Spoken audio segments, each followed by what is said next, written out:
ሰላም እንዴት ናችሁ የቻናሌ ቤተሰቦች?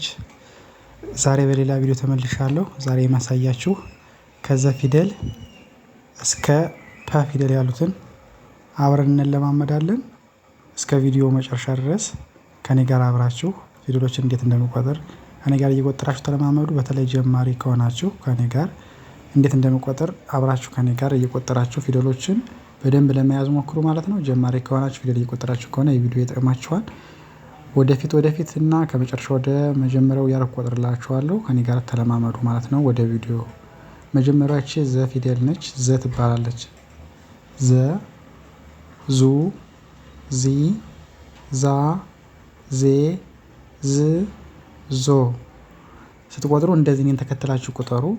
ከዛ ወደ መጣንበት ስንቆጥረው ዞ መጨረሻ ድምጽ ነው። ዝ ዜ ዛ ዚ ዙ ዘ በዋነኛነት እንደዚህ ስቆጥረው በደንብ አድርጋችሁ ያዙት።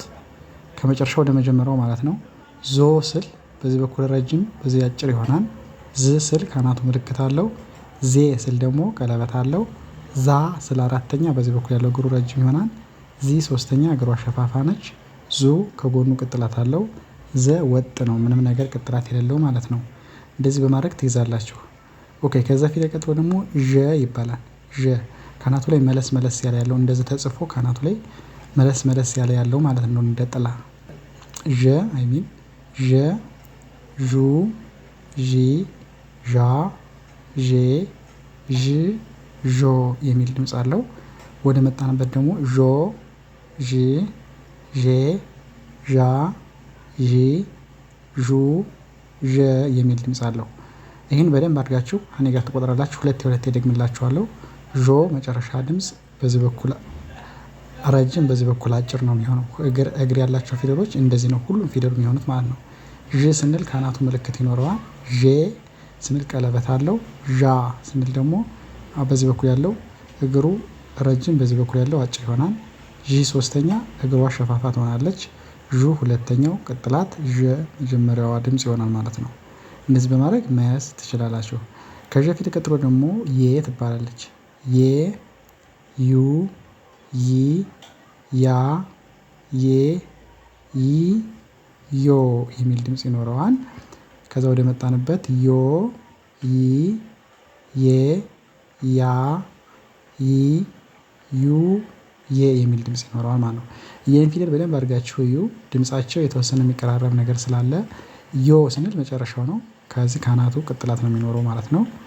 ይ ስንል ከዚህ ላይ በደንብ እግሯ የተመለሰ ማለት ነው። ወደታች የወረደው ወደዚህ የተመለሰ ነው። የ ስንል ደግሞ ከዚህ ላይ ቀለበት ይደረግባታል።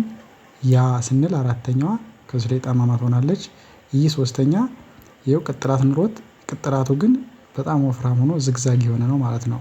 ዩ ስንል ያለው ቅጥላት ቀጥ ያለ ነው ማለት ነው። ሁለተኛው ሲሆን የ የመጀመሪያ ድምጽ ነው እና የፊደል እቺ የመጀመሪያዋና አምስተኛዋ ተመሳሳይ ነው የሚሆነው ድምጹ። ሂም የ ነው የሚለው ሂም የ ነው የሚለው ማለት ነው። እንዳትወዛገቡ ነው። ይሄን እንደዛ አድርጋችሁ ትቆጥራላችሁ ማለት ነው። ኦኬ። ከየ ቀጥሎ ደግሞ ደ ነው። ደ ዱ ዲ ዳ ዴ ድ ዶ የሚል ድምጽ ይኖረዋል ማለት ነው። ከዛ ወደ መጣንበት ዶ ድ ዴ ዳ ዲ ዱ ደ የሚል ድምጽ ይኖራል ማለት ነው። ይህም ደግሞ ዶ ስንል በዚህ በኩል ያለው ረጅም ነው የሚሆነው ዶ። ዴ ስንል ካናቱ፣ ዴ ስንል እዚህ ላይ ቀለበት፣ ዳ ስንል አራተኛ በዚህ በኩል ያለው ረጅም፣ ዲ ሶስተኛ እግሩ ሸፋፋ ይሆናል። ዱ ቅጥላት፣ ደ የመጀመሪያው ማለት ነው። አሁን በደንብ ከመጀመሪያ ጀምሬ እንደዚህ ጋር አስረድቻችኋለሁ። በደንብ አድርጋችሁ እንዴት እንደማስረዳ በደንብ ቪዲዮውን እያዞራችሁ ብታዩት ደግሞ በጣም የተሻለ ይሆናል ማለት ነው። ከደ ቀጥሎ ደግሞ ጀ ትባላለች። ጀ ጁ ጂ ጃ ጄ ጂ ጆ የሚል ድምጽ ይኖረዋል። ወደ መጣንበት ጆ ጂ ጄ ጃ ጂ ጁ ጀ የሚል ድምጽ ይኖረዋል ማለት ነው። ኦኬ።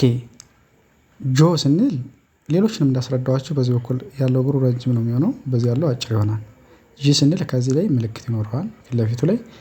አምስተኛ ጄ ስንል ቀለበት ነው የሚኖረው። ጃ ስንል በዚህ በኩል ያለው እግር ረጅም ይሆናል። ጂ ሶስተኛ እግሯ ሸፋፋ ጁ ቅጥላት ነው የሚኖረው ማለት ነው። የመጀመሪያው ምንም ቅጥላት ምንም የሌለው ወጥ ይሆናል ማለት ነው። ኦኬ ከጀ ቀጥሎ ደግሞ ገ ትባላለች። ገ ጉ ጊ ጋ ጌ ግ ጎ የሚል ድምጽ ይኖረዋል ማለት ነው። ኦኬ ጎ ከዛ ግ ከዛ ጌ ጋ ጊ ጉ ገ የሚል ድምጽ ይኖረዋል። ጎ ስንል የመጨረሻው ካናቱ ላይ ወደ ላይ ቅጥላት ነው የሚኖረው። ግ ስንል ቀለበት ይኖረዋል ፊት ለፊት ላይ። ጌ ስንል ከታች ቀለበት ይኖረዋል። ጋ ስንል በጣም የተጣመመ ሆኖ ፊቱ ወደዚህ የዞረ ነው። ጊ ሶስተኛ እግሯ ሸፋፋ ጉ ከጎኑ ቅጥላት ይሆናል። ገ የመጀመሪያ ድምጽ ይሆናል ማለት ነው። እንደዚህ በማድረግ መያዝ ትችላላችሁ ማለት ነው። ኦኬ ከገ ቀጥሎ ደግሞ ጠ ትባላለች። ጠ ጥ ጦ የሚል ድምጽ ይኖረዋል። ወደ መጣንበት ጦ ከዛ ጥ ጤ ጣ ጢ ጡ ጠ የሚል ድምጽ ይኖረዋል። ኦኬ ከዛ ከመጨረሻው ላይ ያለው ጦ ስንል በዚህ በኩል ያለው አንድ እግሩ ረጅም ነው የሚሆነው። ሁለት እግሮቹ አጭር ይሆናሉ። ጥ ከላይ ዝግዛግ ይኖራታል። ጤ ደግሞ ቀለበት አለው። ጣ ስንል በዚህ በኩል ያለው እግሩ ረጅም፣ ሶስተኛዋ እግሯ ላይ ጫማ ሸፋፋ ይኖራታል። ሁለተኛው ከጎኑ ቅጥላት ይኖረዋል። የመጀመሪያው ምንም ቅጥላት የሌለው ይሆናል ማለት ነው። ከዛ ቀጥሎ ከጠ ቀጥሎ ደግሞ ጨ ትባላለች። ጨ ጩ ጪ ጫ ጬ ጭ ጮ የሚል ድምጽ ይኖረዋል ማለት ነው። ከዛ ወደ መጣንበት ጮ ከዛ ጭ ጬ ጫ ጪ ጩ ጨ የሚል ድምጽ ይኖረዋል ማለት ነው። ኦኬ ከጨ ቀጥሎ ደግሞ ጰ ትባላለች። ጰ ጱ ጲ ጳ ጴ ጵ ጶ ይላል። ከዛ ጶ ጵ ጴ ጳ ጲ ጱ ጰ የሚል ድምጽ ይኖረዋል ማለት ነው። ኦኬ ከጰ ቀጥሎ ደግሞ ጸ ትባላለች። ጸ ጹ ጺ ጻ ጼ ጽ ጾ ይላል። ወደ መጣንበት ጾ ጽ ጼ ጻ ጺ ጹ ጸ የሚል ድምጽ ይኖራል። ቀጥሎ ያለችውም ጸ ነው የምትባለው። ሁለቶችም ተመሳሳይ ድምጽ ነው የሚኖራቸው። በቅርጽ ይለያያሉ በአጻጻፍ። ጸ ጹ ጺ ጻ ጼ ጽ ጾ ይላል። ኦኬ የላይኛውን ስለቆጠርኩላችሁ ይል ዝለላችሁ እና ቀጥሎ ያለውን ላሳያችሁ። ኦኬ ከጸ ቀጥላ ፈ ፍ ፊ ፋ ፌ ፍ ፎ ይላል። ፎ መጨረሻ ፍ ፌ ፋ ፊ ፉ ፈ የሚል ድምጽ ይኖራል ማለት ነው። ከፈ ቀጥሎ ደግሞ ፐ ትባላለች። ፐ ፑ ፒ ፓ ፔ ፕ ፖ የሚል ድምጽ ይኖረዋል ማለት ነው።